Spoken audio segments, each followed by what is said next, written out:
મહેસાણા જિલ્લા જેલમાં રક્ષાબંધનની ભાવુક ઉજવણી. કેદી ભાઈઓના કાંડે રાખડી બહેનોની આંખોમાં આંસુ છલકાયા. રક્ષાબંધન એટલે ભાઈ બહેનના અતૂટ પ્રેમ અને લાગણીનો પવિત્ર પર્વ. પરંતુ મહેસાણા જિલ્લા જેલમાં આ પર્વનો નજારો કંઈક અલગ જ જોવા મળ્યો. જેલની દિવાલો વચ્ચે સજા ભોગવી રહેલા કેદી ભાઈઓને રાખડી બાંધવા માટે તેમની બહેનો જેલમાં પહોંચી હતી. લાંબા સમય બાદ ભાઈને મળેલી બહેનોની આંખમાં ખુશી સાથે લાગણીના આંસુ પણ છલકાઈ આવ્યા હતા. બહેનોએ પોતાના ભાઈના કાંડે રાખડી બાંધી તિલક કર્યું અને ભાઈના સુખ સ્વાસ્થ્ય માટે પ્રાર્થના કરી. બીજી તરફ બહેનોના હાથે રાખડી બાંધતા કેદી ભાઈઓ પણ ભાવુક બન્યા અને તેમની આંખોમાં લાગણી સ્પષ્ટ જોવા મળી. જેલની ઊંચી દિવાલો ભલે ભાઈ બહેનને અલગ રાખતી હોય, પરંતુ પ્રેમના આ પવિત્ર બંધનને કોઈ દિવાલ રોકી શકી નહીં.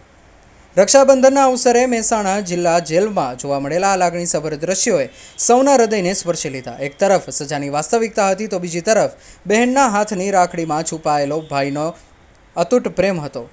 મહેસાણા જિલ્લા જેલમાં રક્ષાબંધનનો આ દિવસ ભાઈ બહેનના સંબંધની લાગણીસભર યાદ બની રહ્યો. રક્ષાબંધન ખાતે કેટલા આરોપી અહીંયા છે અને રક્ષાબંધન ઉજવવામાં આવે છે, શું બાબતે કહેશો? આજે આપણે આજનું ઓપનિંગ ટોટલ 330નું છે. કાચા પાકા બંને થઈને આરોપીઓ છે અહીંયા. અને રક્ષાબંધન એટલે ભાઈ બહેનનો પવિત્ર તહેવાર છે અને આજે સમગ્ર દેશમાં રક્ષાબંધનની ઉજવણી થઈ રહેલ છે. જે અન્વયે મહેસાણા જિલ્લા જેલના આરોપીઓ બી એ તહેવારથી ખોટા ના રહે તે બાબતે અમારા જેલોના વડા ડીજીપી સર શ્રી ડૉક્ટર કે રાવ સાહેબની સૂચના મુજબ તેમજ ડીઆઈજી સર શ્રી રાકેશ બારવટના માર્ગદર્શન નીચે આજે અંદર સુંદર આયોજન કરવામાં આવેલ છે. અંદર રહેલ બંદીવાન ભાઈઓને પોતાની સગી બહેનો રાખડી બાંધી શકે તે બાબતે અહીંયા વ્યવસ્થા ગોઠવવામાં આવેલ છે.